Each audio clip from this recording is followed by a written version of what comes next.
Rally आहे, तुमची ही प्रमुख उपस्थिती त्या ठिकाणी असणार आहे, कसं नियोजन असणार? उद्याच्या सद्भावना रॅलीची सुरुवात दीक्षाभूमी ते ताजमहाल असं करायचं आम्ही ठरवलं आहे. नागपुरामध्ये ज्यावेळेस शाहिस्तेखानाच्या कबरीवरून जो वाद उद्भवला, नाही सॉरी, मला जरा परत लाईव्ह सुरू आहे का? औरंगजेबाच्या कबरीवरून जो काही वाद झाला आणि त्या कबरीच्या संदर्भात वाद पेटवण्याचं काम सत्ताधाऱ्यांनीच केलं आणि त्यातून जी काही परिस्थिती आपल्या नागपुरामध्ये उद्भवली, मला वाटतं की हे सगळं प्री प्लॅन्ड होतं आणि यातून दोन समुदाय समोर आणण्याचं कामही पाप सत्ताधाऱ्यांच्या कृपेने झालं. आणि कधी नव्हे तो हे दीक्षाभूमी असलेलं शहर, हे शहर बाबा ताजुद्दीनचं शहर, हे शहर धार्मिक आणि इकडे RSSचं मुख्यालय असलेलं शहर आहे. या शहरामध्ये कधी सांप्रदायिकता किंवा तणाव अशा प्रकारची परिस्थिती नव्हती, परंतु जी परिस्थिती उद्भवली त्यामध्ये या शहरातील दोन समुदायामध्ये प्रचंड मोठा एक असंतोष निर्माण झालेला होता. आणि त्या संदर्भात काँग्रेसची भूमिका स्पष्ट होती की आम्ही संविधानाच्या चौकटीत राहून काम करणारे आहोत. आम्ही कुठल्याही धर्माला किंवा कुठल्याही जातीला पाठिंबा न घालता सर्वांना समान अधिकार देण्याची भूमिका काँग्रेसची हमेशा राहिलेली आहे. आणि म्हणूनच या दोन समाजात वाढलेली जी दरी आहे ती मिटवण्याचं काम सद्भावना रॅलीच्या माध्यमातून व्हावं, यासाठी बाबासाहेबांच्या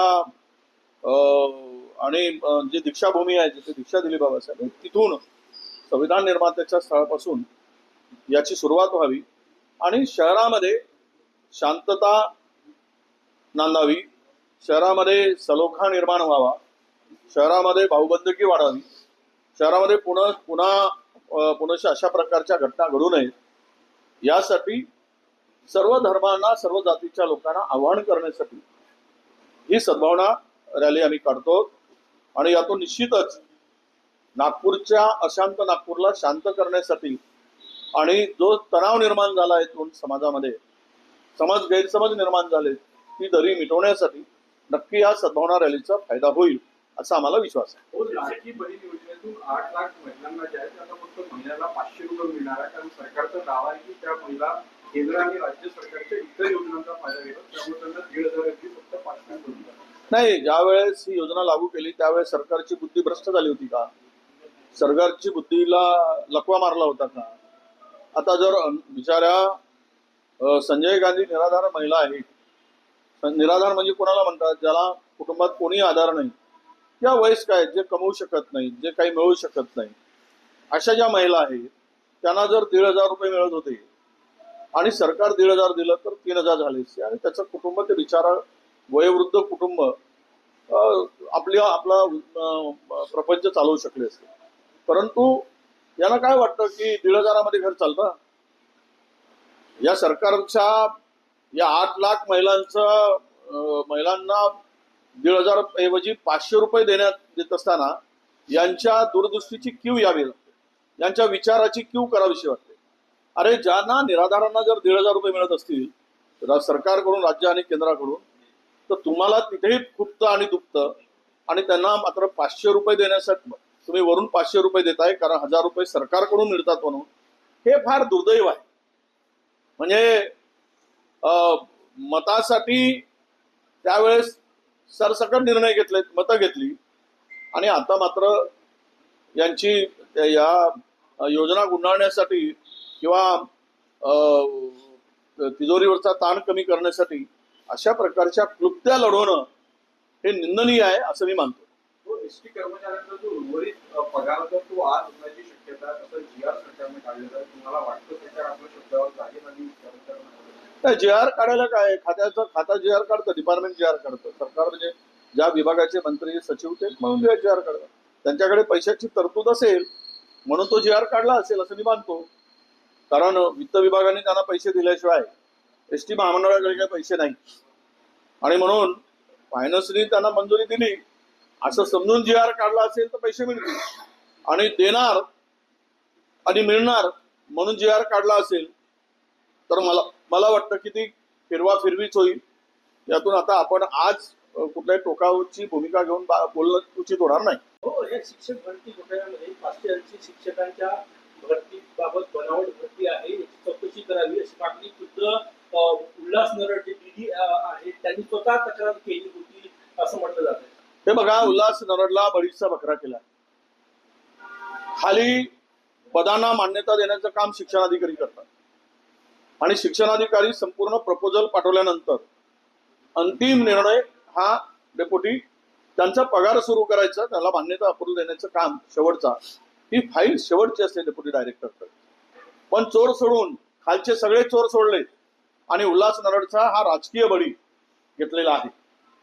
मी असं स्पष्टपणे म्हणतोय, हा राजकीय बळी आहे. या लोकांच्या ज्या शाळांमध्ये ह्या 500 पदांच्या भरती झाल्या त्यात अनेक शाळा सत्ताधाऱ्यांच्या आहेत, काही शाळा सत्ताधारी आमदारांच्या जवळच्या आहेत आणि त्यांनी केलेलं हे पाप आहे. त्याला ज्या वेळेस हे शिक्षकाच्या मान्यतेचा प्रस्ताव देतो ते संस्था चालक देतात.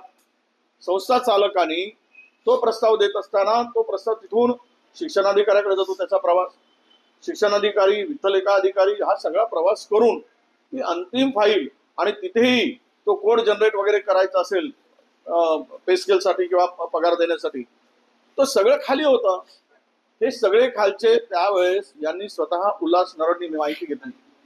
उल्हास नरड यांनी, मी कोणी चोर आहे, बदमाश आहे किंवा कोणत्या अधिकाऱ्याला पाठीशी घालत नाही, परंतु उल्हास नगरनी उलट पत्र लिहून या सगळ्या प्रकरणाची चौकशीची मागणी केली होती.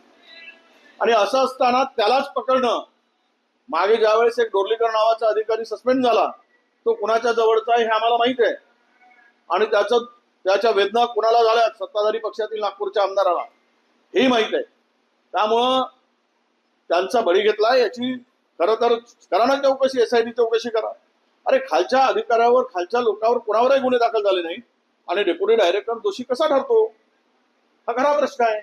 मग करायचंच असेल तर खालून वरपर्यंत या आणि विभागाची परवानगी न घेता, खरं म्हणजे एखादा काही मान्यता दिली असेल तर विभागीय चौकशी होऊ द्या. विभाग एखादा तुम्ही समिती नेमा, गव्हर्नमेंटने नेमायला पाहिजे. त्यानंतर चौकशी अहवाल आल्यानंतर जे काही दोषी असतील त्यावर कारवाई करायची आतापर्यंत पद्धत होती. पण डायरेक्ट पोलिसांनी या उच्चपदस्थ अधिकाऱ्याला हात घातला, कारण खालचं सगळ्यांचं पाप लपवायचं होतं, हा त्यामागचा उद्देश होता. सर 580 जो घोटाळा समोर येत आहे तो प्राथमिक विभागाचा, हा माध्यमिकचा आहे.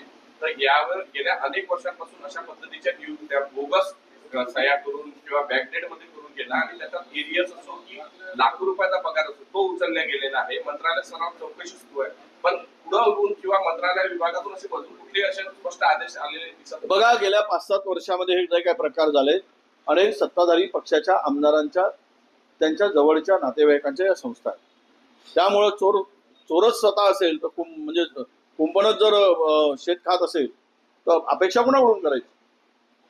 आणि हे सगळं होते आहे. आम्ही सरकारकडे मागणी करतो आहोत, तुम्ही या संदर्भातली SIT नेमा, सर्व प्रकरण निकोंदून काढा आणि दूध का दूध पाणी का पाणी होऊ द्या. आणि जो कोणी दोषी असेल त्याला अजिबात पाठीशी घालू नका.